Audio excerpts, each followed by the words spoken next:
लगा है। मेरा रब फरमाता है कुल, ओ मेरे सोने तू बोल, या इबादी, ओ मेरे गुलामों,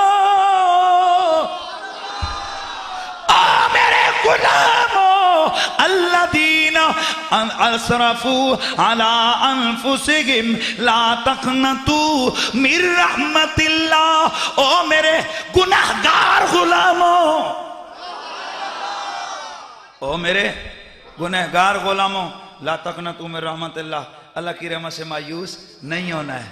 लीजिए रहमत इलाहिया का राज खुल के आ गया कि गोया रब की रहमत उसके लिए है जो सबसे पहले मोहम्मद की गुलामी में आता है। भाई बात समझ आई कि नहीं आई है? यानी जिसका दिल करे बूथा चुक के जावे, अल्लाह रहम करने वाला है। तो गाल सुनो, सिख तो ईद नहीं मनते, मनते के नहीं? भाई मानते हैं, शायद आपके नॉलेज में है या नहीं। सिख तो ईद के मामले में बहुत सख्त है। उनका आगाज ही इससे होता है कि रब हिक्को है। सिख तो ईद को मानते हैं, ये बात ज़हन में रखना है। वो सिख, हाँ ये गल ज़हन च रखी, तो फिर सिख सिख ही होता है।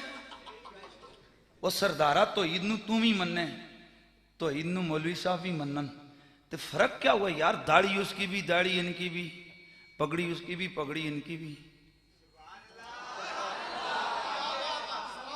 तो ईद उसकी, तो ईद इनकी भी, तो फर्क क्या हो गया साहब? दोनों में फर्क क्या हो गया? हाय, इधर से छोटा सा तालिब इल्म बोला, कहा जनाब सिख तो ईद तो मानता है, मोहम्मद की गुलामी नहीं करता।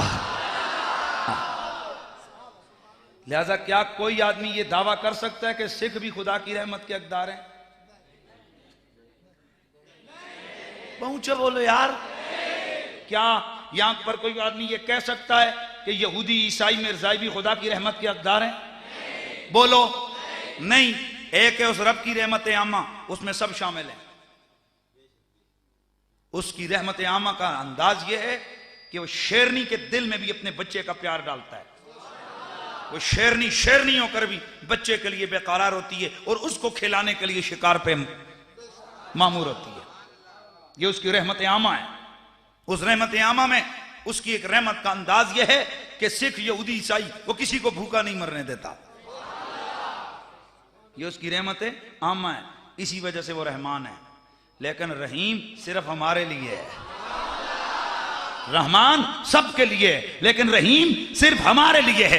ऐ हुआ रहमान फिल दुनिया व रहीम फिल आखिरा। रहमान का मतलब ये कि दुनिया में उसकी रहमत सिखों को भी मिलती है, यहूदियों को भी मिलती है, ईसाइयों को भी। बाईं तौर कि वो जो काम करते हैं, जितनी मेहनत करते हैं उतना अजर मिलता है, जितना काम करते हैं उतना फल मिलता है, उन्हें रिस्क मिलता है। जिस तरह हमें बिन मांगे मिलता है, इसी तरह उन्हें बिन मांगे मिलता है। वो सबके लिए रहमान है। लेकिन रहीम फिल आखिरा, वो रहीम है आखिरत में। और इससे मुराद क्या कि उसकी आखिरत की रहमत यह है कि वो पाक करके जन्नत में डाल देता है। और इसमें बिल इत्तिफाक सारी उम्मत का इत्तिफाक है कि रहीम फिल आखिरा वो सिर्फ मोमिनों के लिए है। लेकिन क्या सारों के लिए? जिसने दाढ़ी रख ली, जिसने कलमा पढ़ लिया, सारों के लिए? रब कहते कुल सोनिया ऐलान तू कर। अरे ये लफ्ज़े कुल हमें समझा रहा है, रब बीच में नबी को डाल रहा है। आए हाय हाय, नहीं यार नहीं, ऐसे नहीं, ऐसे नहीं। इस रात को समझना है। बात यह कि अल्लाह हमसे डायरेक्ट नहीं कह सकता। अगर हमें कह सकता है या अय्युहल्लज़ीना आमनुस्तईनु बिस्सब्रि वस्सलाह, तो हमें नहीं कह सकता मेरी रहमत तो मायूस न हो। बोलो यार, हुण जरूरी रब विच नबी नूं लेके आना है? काश मुल्ला जी का अकल ये नहीं समझा कि ये राज क्या है, इसके अंदर बीच में नुक्ता क्या है। मैं बड़ी बात नहीं करता, लेकिन जो मेरा मुताला रिसर्च है उसके मुताबिक जहां भी मेरे रब ने रहमत की बात की, बीच में नबी को जरूर डाला है।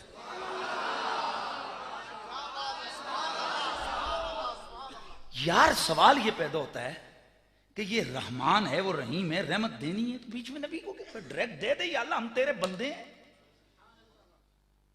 आए। मसला समझाने के लिए अर्ज करना चाहता हूं, तवज्जो है, मसला समझाने के लिए अर्ज करना चाहता हूं।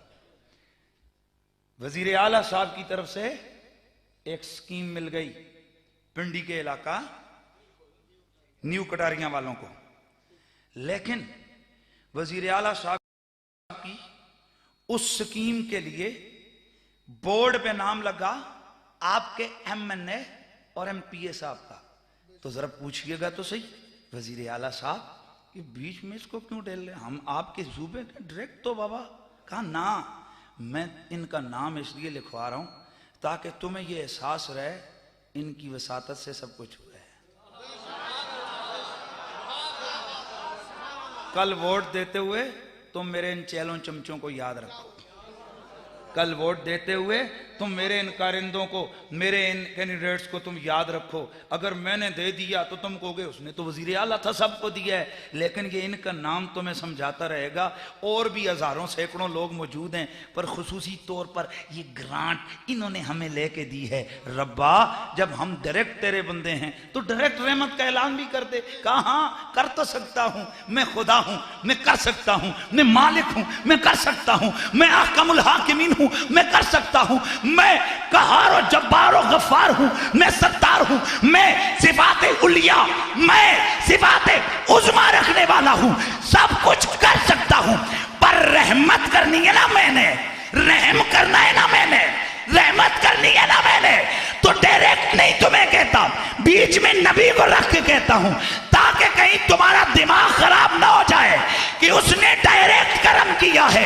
मैं तुम्हें समझाना चाहता हूं कि मेरे बंदे सिख भी हैं, मेरे बंदे यहूदी भी हैं, मेरे बंदे ईसाई भी हैं, मेरे बंदे मिर्जाई भी हैं, मेरे बंदे हिंदू भी हैं, मेरे बंदे बुद्ध भी हैं, मेरे बंदे जरतश्त भी हैं, लेकिन उन सबको छोड़ के अगर सिर्फ तुम्हें रहमत के लिए चुनता हूं तो तुम्हारी शक्ल और बुद्धि देख के नहीं, जिसको बीच में रखा है तुम्हें समझाना चाहता हूं, इस रहमत के हकदार तुम मेरे महबूब मोहम्मद की वजह से बनो।